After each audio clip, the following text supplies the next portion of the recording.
Avec une équipe aux expériences et aux savoirs eux aussi très diversifiés, Jean-Claude Mas a bâti une entreprise où la création est un moteur permanent. Le champ des possibles dans le vin est très grand. Et je crois que dans le métier du vin, le plus important, c'est l'ouverture d'esprit et la culture générale.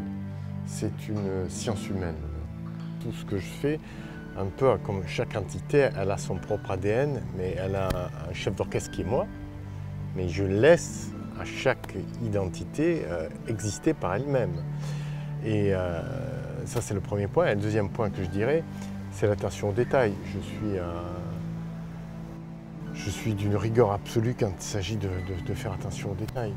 Et ça, peut-être que c'est ce qu'on passe, ce qu'on imagine devenir gros, massifié. Non, moi je suis quelqu'un qui respecte l'identité de chacun des domaines que j'ai, son histoire, à travers les hommes qui l'ont cultivé, et ce que moi j'en attends. Mais c'est vrai que la solution de facilité, c'est d'uniformiser, de massifier, mais moi, ça ne t'intéresse pas.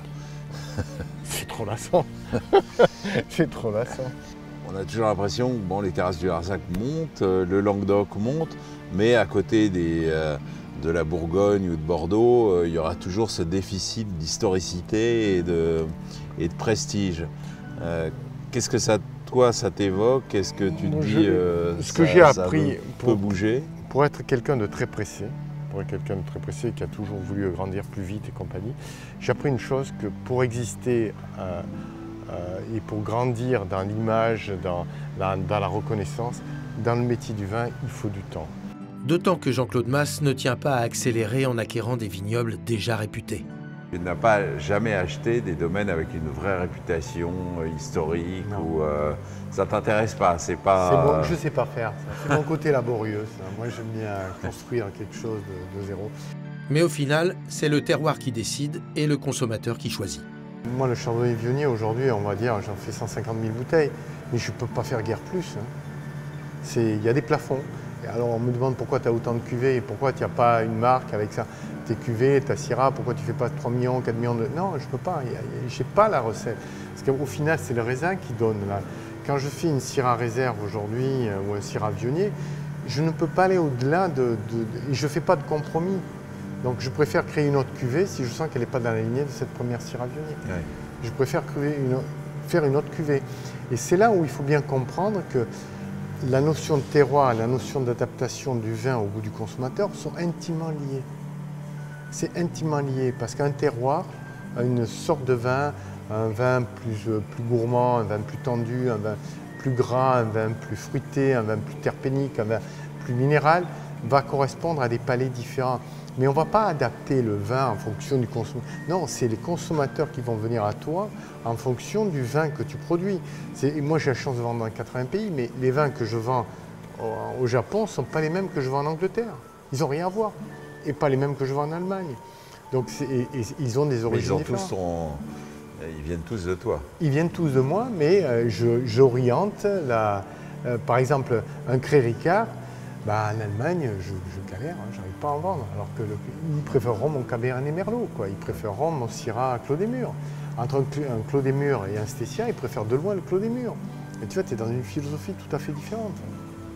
Son développement, il le maîtrise aujourd'hui. Je ne veux pas rentrer dans des choses trop méthodiques. Je veux laisser toujours cette touche de savoir-faire, cette touche d'intuition, cette touche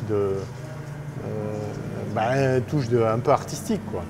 Et l'ambition là-dedans? Entre le domaine familial d'origine et les centaines d'hectares d'aujourd'hui. Entre des débuts compliqués et ces domaines et vignobles tous si différents et ces cuvées qui chacune racontent leur propre histoire.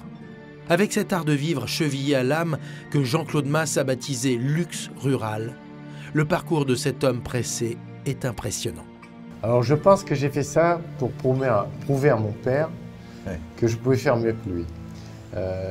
Parce que moi, généralement, les pères, ils acceptent moyennement ce genre de... Ils acceptent moyennement, surtout que moi, il m'a toujours dit, on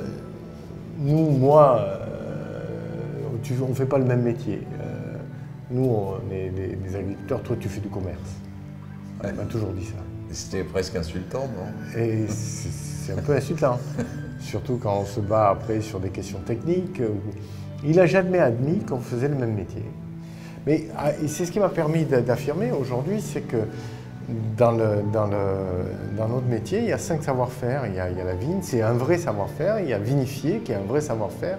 Il y a élever et assembler, qui est un vrai savoir-faire. Il y a conditionner, embouteiller, qui est un vrai savoir-faire.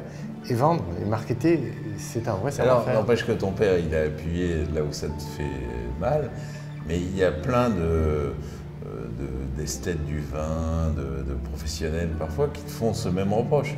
Ils disent, oui, c'est Jean-Claude Masse, les domaines Paul Masse, c'est super, mais c'est du commerce, c'est pas du vin, etc.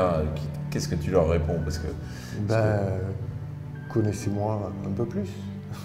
Découvrez-moi un peu plus. Sachez qui je suis, sachez que sont mes valeurs, sachez pourquoi je fais ça. Vous croyez que je fais ça pour l'argent?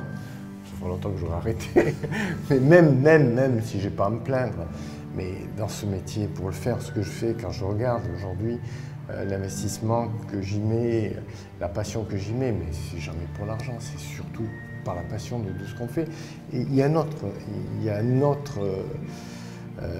autre élément qui me pousse, c'est quand même l'ego, parce que quand on te dit que tu as fait le meilleur vin, quand on te dit que tu as fait le meilleur vin, tu es quand même content. Surtout qu'il est meilleur que le concurrent, que le voisin, c'est pas mal.